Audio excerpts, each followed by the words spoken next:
আসলে যারা এই বিশ্বে ফাসাদ সৃষ্টি করে বেড়াচ্ছে এদের সাথে ধর্মের কোনো সম্পর্ক নাই। যারা এই বিশ্বে ফাসাদ সৃষ্টি করছে এদের সাথে আসলে ধর্মের কোনো সম্পর্ক নাই। সে যদি সত্যিকার অর্থেই তার ধর্ম পালন করত তাহলে কিন্তু সে তার ধর্মের প্রতি অনুগত থাকতো। কোনো ধর্ম কি বলেছে বিনা বিচারে বা নিষ্পাপ মানুষকে হত্যা করো? কোন ধর্ম?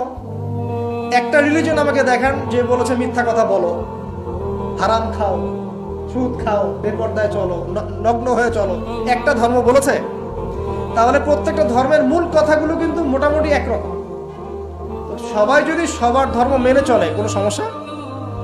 এরপরে যে পড়াশোনা করে দেখবে যে হ্যাঁ ইসলামই চূড়ান্ত রিলিজন, এর মধ্যে সমস্ত বিষয়ের সমাধান আছে, এটা ফাইনাল টেস্টিমেন্ট, তখন সে মুহাম্মদ সাল্লাল্লাহু আলাইহি ওয়াসাল্লামের আনুগত্য করবে, সাক্ষ্য দিবে আশহাদু আল্লা ইলাহা ইল্লাল্লাহ ওয়া আন্না মুহাম্মাদান আবদুহু ওয়া রাসূলুহু, মুসলিম হয়ে যাবে ইনশাআল্লাহ। মুসলিম হলেই, কালিমা পড়লেই একদিন না একদিন সে জান্নাতে যাবে ইনশাআল্লাহ, যদি তার আকীদার মধ্যে শিরক না থাকে, কুফর না থাকে, আমলে বেদাত না থাকে, হারাম রিজিক না থাকে।